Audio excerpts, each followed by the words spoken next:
yo me he criado entre lanas, entre textiles, porque mi familia tenían una fábrica de hilaturas, una de las últimas de esas que había en la Castilla profunda. Entonces, en mi casa, cuando yo era niño, había siempre un montón de lana blanca y un montón de lana marrón oscura. Entonces, la época de los esquileros, venía la gente, ahí cambiaban la lana en vellón por la lana hilada que hacían en la fábrica. En la fábrica luego también hacían mantas, hacían cosas, y yo veía todos esos procesos. Yo me he criado jugando en una devanadora, y entonces el cielo era el montón de lana blanca y el infierno un montón de lana oscura. Entonces yo vengo de ahí ya, de ese mundo, ¿no? Y cuando alguien me pregunta por la primera obra de teatro que yo hice en mi vida, no hice ninguna, pero ayudé, porque apareció un cómico en el pueblo, yo soy de Riaza, todas las actuaciones, tanto teatrales como los bailes y tal, en el casino.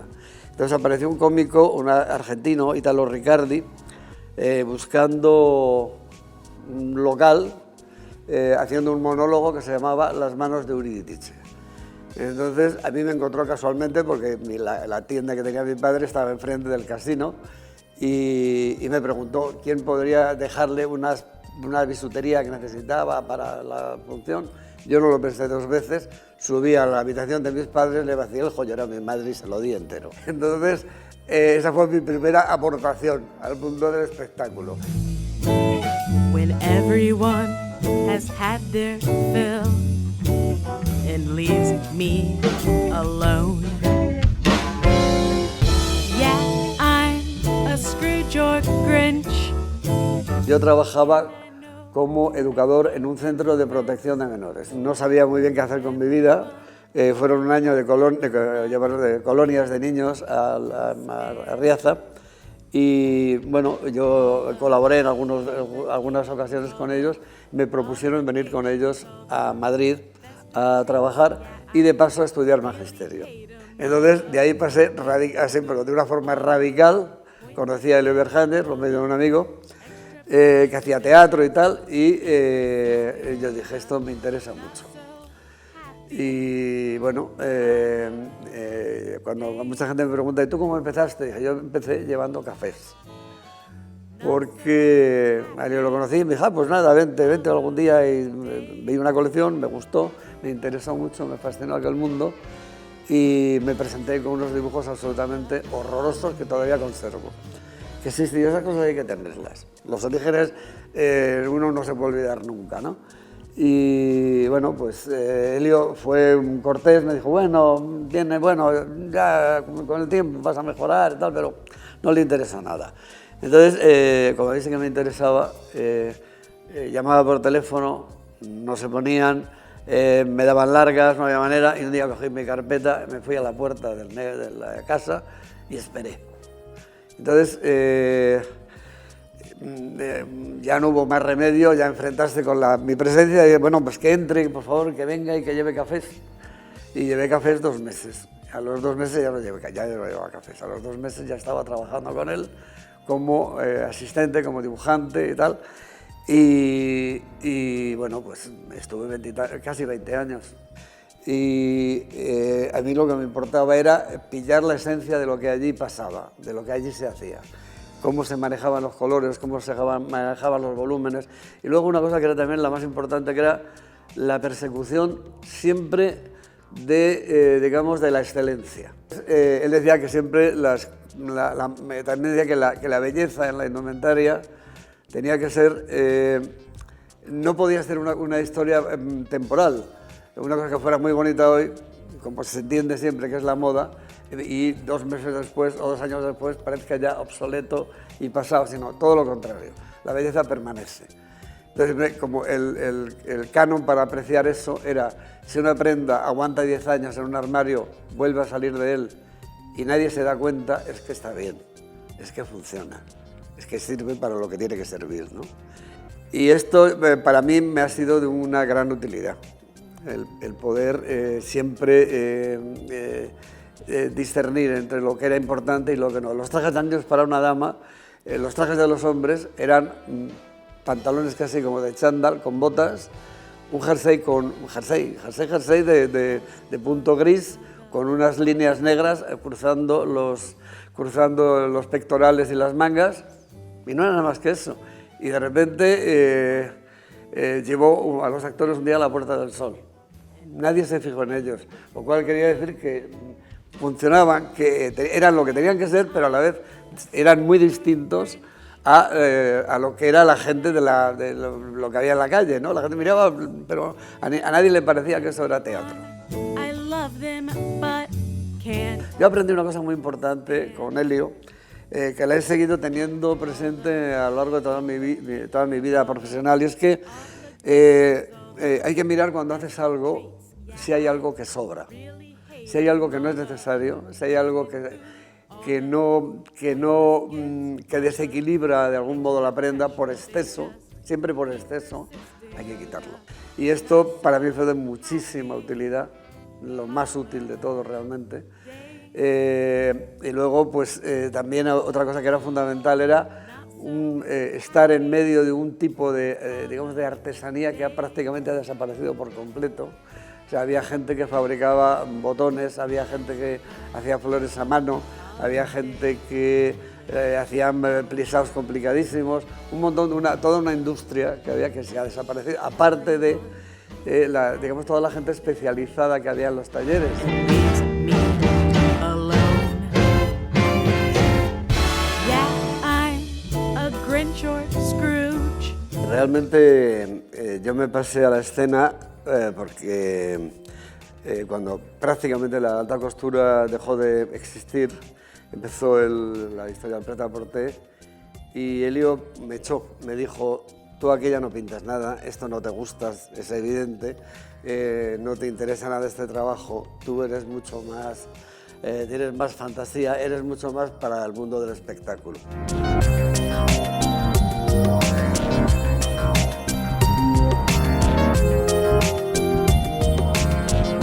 Digamos que a mí la tónica general de mi trabajo la da la visión del director, la visión que tiene el director de esos personajes y de esa historia. Para mí, cuando veo un personaje, yo lo estudio, y además hay otra cosa, es que aun dentro de la misma función y del mismo personaje, cada actor tiene un personaje, tiene una variante diferente.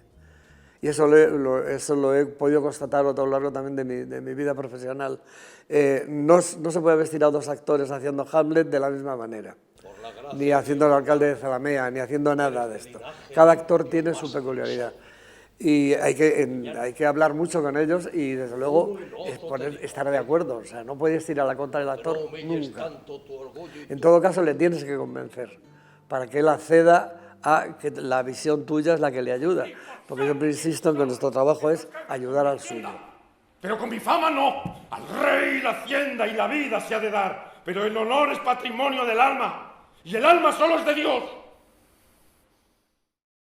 ¡Es aquella! ¡Zalamea! ¡Dígalo, su campanario! No sienta tanto guajé, que cese el cántico ya. 1000 ocasiones habrá para escucharme, porque esto me divierte tanto, que como de otras no ignoran que a cada cosica lloran, yo a cada cosica canto. El que una belleza adora, dijo viendo a la que amó: aquella es mi dama y no, aquella es mi labradora. Luego, si dama se llama la que se ama, claro es ya que en una villana está mal dado el nombre de dama. Y luego hay una cosa que yo siempre digo que es muy curioso, que siempre todas las cosas que nos premian, siempre suele ser, cuando hacemos cosas, digamos, brillantes, que llamamos lo bonito, en plan de cosas de época, ¿no? Porque son las que más, evidentemente, son las más evidentes por la diferencia, por la lejanía también. Entonces, yo digo que en los vestuarios de cosas actuales, si está muy bien no se tiene que notar. Quiero decir, la gente tiene que tener la impresión, yo hago un personaje de ahora, y la gente tiene que tener, que lo ve, el teatro, en el cine, tiene que tener la impresión de que ese personaje ha salido así de su casa, porque él es así. Entonces, si piensan que está vestido, mal asunto. En esta profesión siempre hay una diatriba que nunca se va a solucionar, que es entre lo antiguo, lo clásico y lo moderno, lo actual. El teatro no es la realidad. Yo la realidad siempre digo que a mí la realidad no me interesa. A mí la realidad me interesa para analizarla, pero cuando la tengo que representar, la realidad hay que, como en el lenguaje actual, tunearla un poquito, ¿no? Porque nadie se viste para una tragedia. Nadie sale de su casa pensando que le va a pillar un autobús o que le va a dejar a la muerte de su vida o que lo va a encontrar. Entonces, nosotros sí lo sabemos, y como lo sabemos, tenemos que subrayar todo este tipo de cosas, porque nosotros no vendemos, en el mundo del espectáculo, no vendemos propuestas estéticas, vendemos emociones. ¿No se conocen ustedes? De vista. Las señoritas de Ayola, las señoras y señoritas de Escarpini. Ya las vemos sentadas en sus sillas del paseo. Tomen asiento. ¿Queréis un dulcecito? ¡No! Hemos comido hace poco. Por cierto, que yo tomé 4 huevos con picadillo de tomate y casi no me podía levantar de la silla. ¡Ay, qué graciosa! Yo lo que pretendo es diversificar. Yo pretendo que cada trabajo sea diferente del anterior, pero sin duda, habrá cosas, digamos, en las que me repita, o sea, cosas en las que incida más que en otras, habrá cosas que a veces queriendo, pero casi siempre sin querer, evito, porque son cuestiones, digamos, ya de mis propios criterios personales, ¿no? Por ejemplo, hay colores que yo casi nunca pongo juntos porque no me gusta cómo mezclan. Por ejemplo, el rojo y el verde, son difíciles, ¿no? Claro, también depende de qué rojo y de qué verde, pero bueno, en general son cosas que yo tengo más o menos y esas las uso poco. O que también tengo preferencia por cierto tipo de combinaciones de color, por gamas azules o gamas magentas, o por ciertas gamas de verdes, en fin. Pero ya eso son cosas ya de gustos personales que al final acaban saliendo.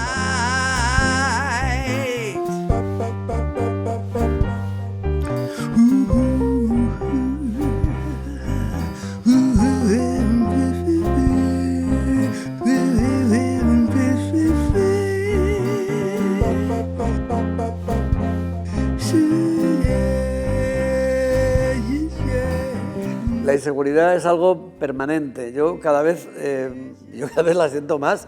Yo que ahí cuando me proponen algo, me mandan las funciones, me invito a buscar documentación, y cuando tengo toda la documentación y todas las cosas preparadas, pongo mis pinceles, mis lápices, el papel, me voy a sentar y digo, no, mejor voy a bajar a tomar un café porque hace muy buen día. O sea, estoy buscando miles de excusas y subterfugios para no sentarme, porque me da pánico. Me da pánico, porque primero tienes el bagaje de lo que has hecho que no te quieres repetir, y luego lo que vas a hacer, que es una incógnita. Y yo, por cada dibujo que hago, puedo decir que rompo 20.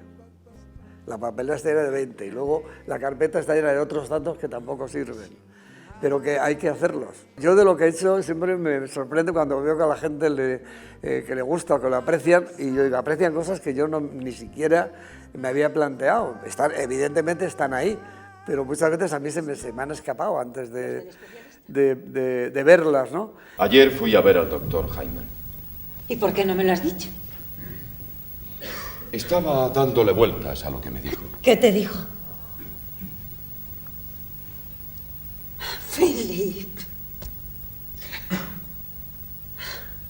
Quiero cambiar algunas cosas. Algunas cosas en las que no me he portado bien.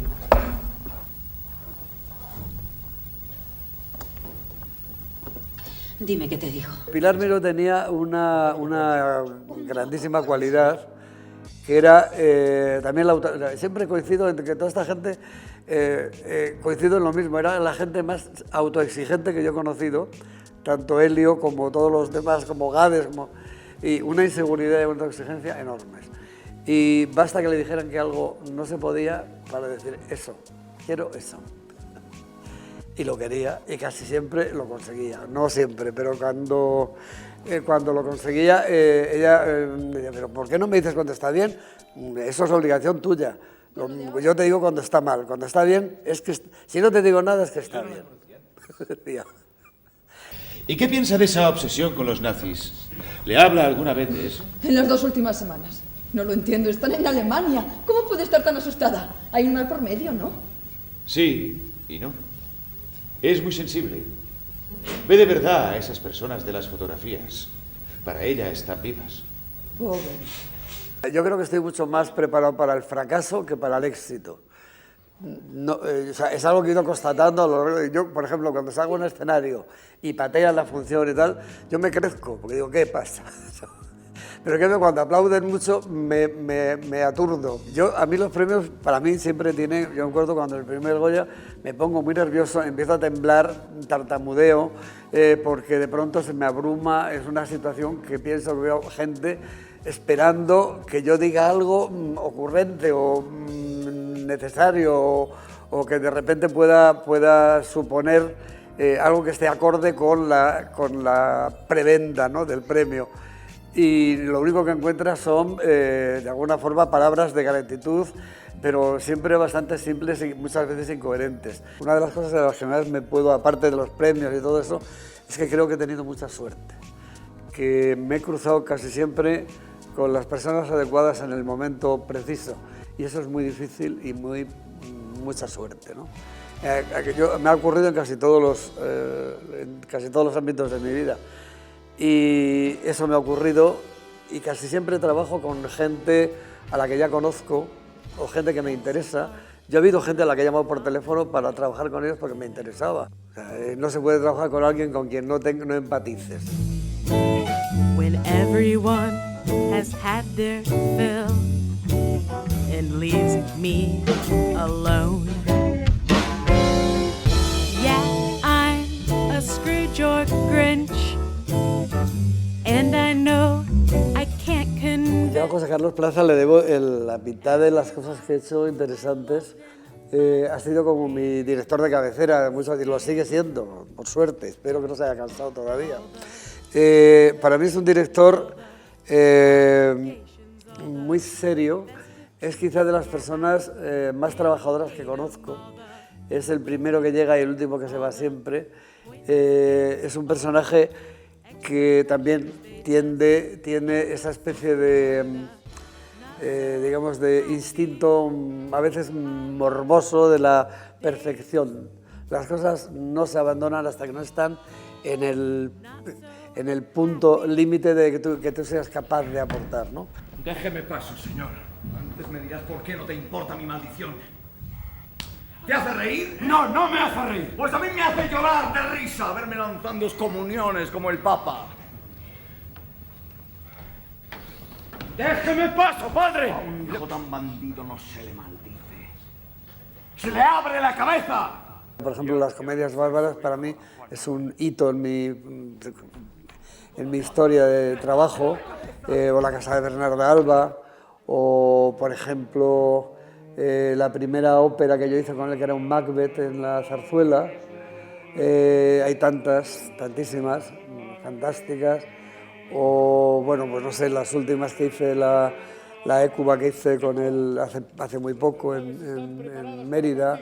Ha habido un montón de cosas, o El mercader de Venecia. Hay una serie incontable de cosas en las que yo me he sentido realmente, digamos, he aprendido a valorar el teatro y a valorar mi trabajo a través de sus montajes, realmente, ¿no? Le estoy infinitamente agradecido.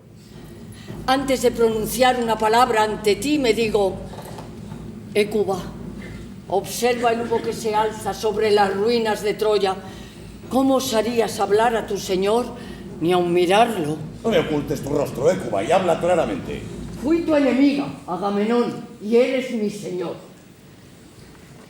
Ante ti debo soportar en silencio mi desgracia. Si me atreviera a hablarte y tú me rechazaras, tu desprecio haría aún más hondo el dolor que ahora siento. No soy adivino, Écuba. No escucharé tus palabras si no las pronuncias. Con don José Tamayo he tenido una especial predilección, porque es un personaje denostado por muchos, pero yo tengo hacia él una gratitud y un inmenso aprecio, porque ha sido una de las personas más generosas, que me ha enseñado un montón de cosas que la gente desprecia.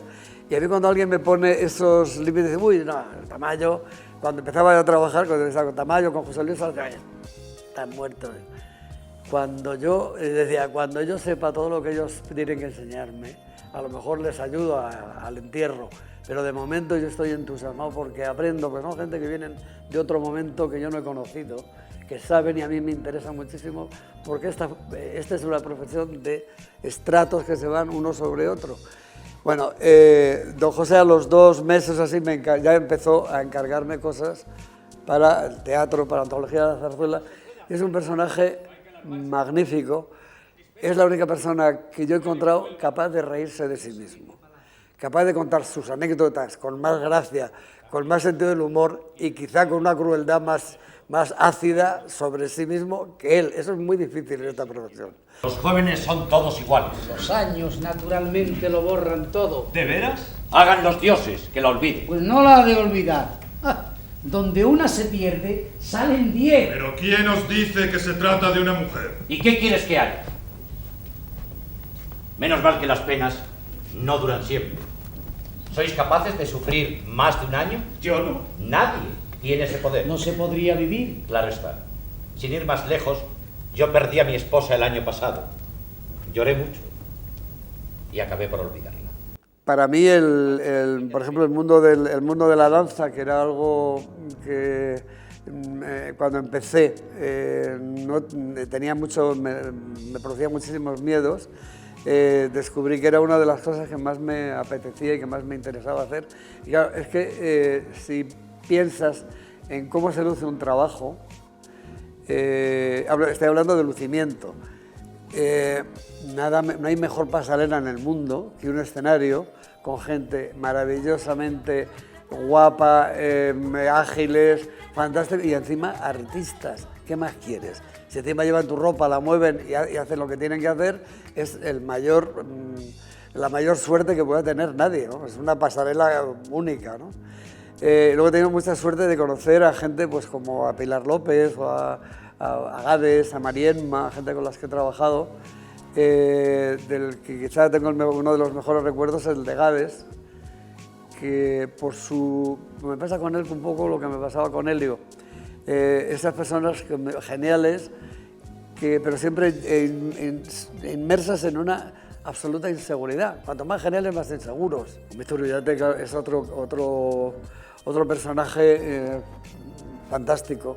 Es un personaje con el que en principio parecía difícil porque también toda esta gente eran gente tremendamente autoexigentes para empezar y luego muy exigentes con todo el mundo que les rodeaba. Yo nunca tuve ningún problema con él, todo lo contrario, me entendí divinamente con él y yo también empecé a hacer un tipo de danza que yo no conocía.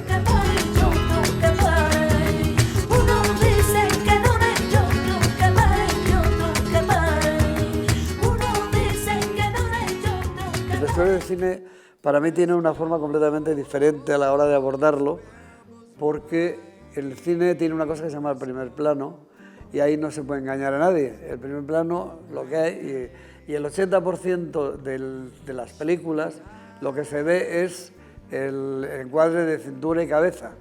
Luego se ven planos generales, pero realmente hay mucho de primer plano, de cabeza, de cuello, de todo esto. Y ahí hay que hacerlo muy bien y hay que cuidar muchísimo el detalle.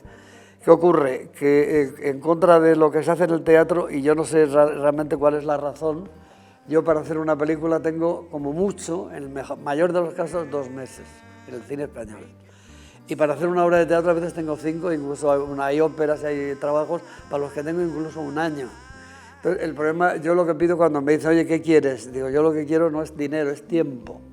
Porque el tiempo en el cine es muy difícil.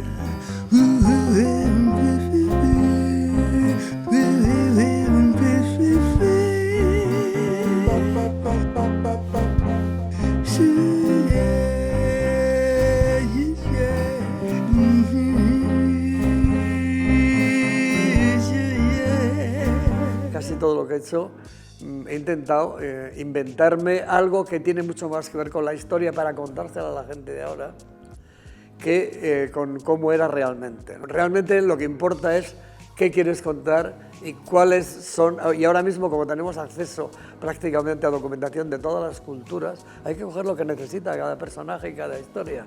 Y yo creo que aquí casi todos mis méritos vienen de búsquedas que proceden también de carencias, y encontré que lo que más me interesaba eran dos materiales básicos que siempre hay, que son el lino y otra cosa que hasta ahora para mí ha sido un hallazgo que he usado desde que empecé, que estoy usando por suerte, que todavía no se lo han llevado los chinos, que es el punto jamonero.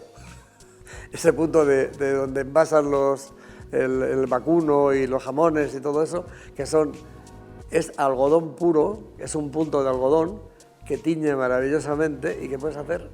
He hecho trajes enteros y abrigos con tela de toalla, el rizo de toalla de algodón teñido y funciona estupendamente. He buscado sacos de estos donde viene el café, los sacos del café, también igualmente tratados, teñidos, para conseguir todo eso. Hay que estar, yo pienso, cuando estoy más o menos ocioso, yo me meto en todas las tiendas. Yo entro en las de materiales de construcción, en las de donde tienen las zapatillas, ahí en la calle Toledo, a todas partes, porque siempre encuentras algo que es sugerente.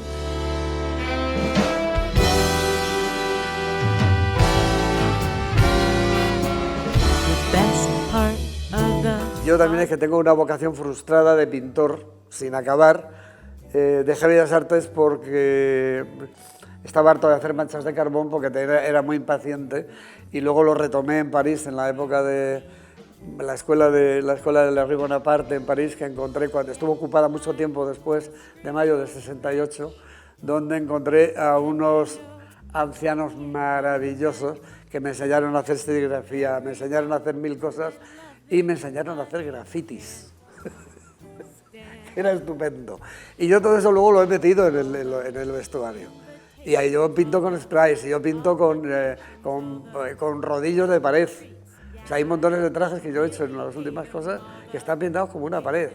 Y al principio era pintura de telas, pero luego llega un momento que se acaba la pintura de telas, no hay lo que buscas, entonces cojo pintura acrílica, de la que sea, la mezclo y me arriesgo, hago una prueba, la plancho, la veo que funciona, pues sigo. Vuelve a cerrar la maleta sin tocar una peseta hasta que esté Catalina.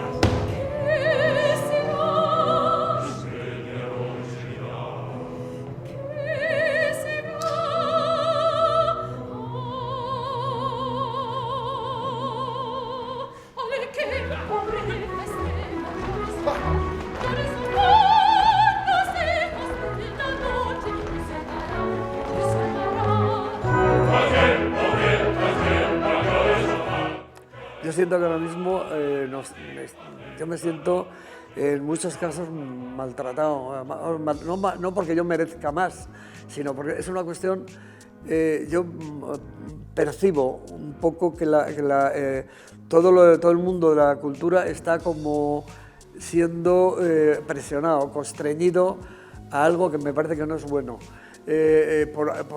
Y por encima de ahí hay una cosa que me alarman señales, como por ejemplo cuando oigo que la gente se refiere a la cultura intentando cambiar el nombre y decir, no, esto es entretenimiento. No, el entretenimiento es el parchís, es el bingo, es otra cosa.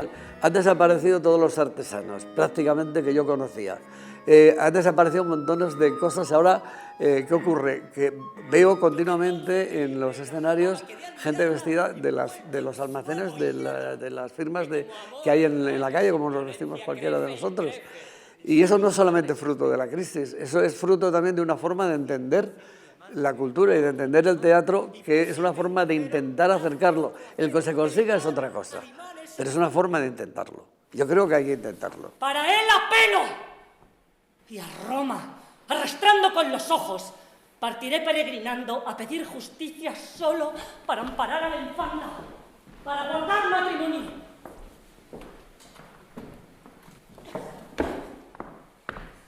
La infanta Doña María, verde rama de este tronco mi sucesión asegura.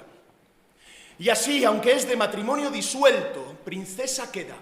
Tal lo juro y reconozco. Y el vasallo que sintiere mal, advierta temeroso, que le quitaré al instante la cabeza de los hombros. Esta es una profesión que es por lo que a mí por lo que todavía estoy en ella, en la que el riesgo, yo creo que si eres honesto, es permanente. O sea, todo lo que has hecho, esta es una profesión muy rara, muy curiosa, y digo que fascinante por lo que tiene de atípica, ¿no?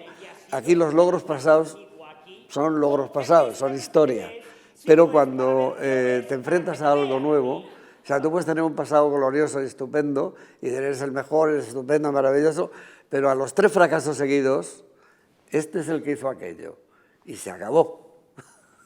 O sea, aquí el margen de error es muy precario, es muy pequeño. El margen de error evidentemente existe en todos los trabajos, pero en este es más duro, porque además en este hay mucha competencia. Y por suerte yo cada vez me encuentro a gente joven preparadísima y gente realmente estupenda. Lo mismo que 2 mujeres del partido revolcándose por el suelo, lo mismo que las mujeres malas, lo mismo. Yo la verdad es que lo que hago es trabajar mucho. Yo trabajo mucho. Y a la gente, muchas veces mis ayudantes se quejan y dicen cómo debería ser de joven, porque ya a estas alturas nos cansas, nos agotas, y tú te vemos tan estupendo. Entonces, yo realmente no sé, yo creo que es mi propia forma de abordar las cosas, es mi naturaleza. Dígamelo por Dios, que aún habiéndolo visto no paso a creerlo. Tampoco yo lo creyera, doña Úrsula, sino que esta picudilla me sacó de mí. Que porque le reprendí la falta de limpieza y el picoteo al vino de esa garrafilla,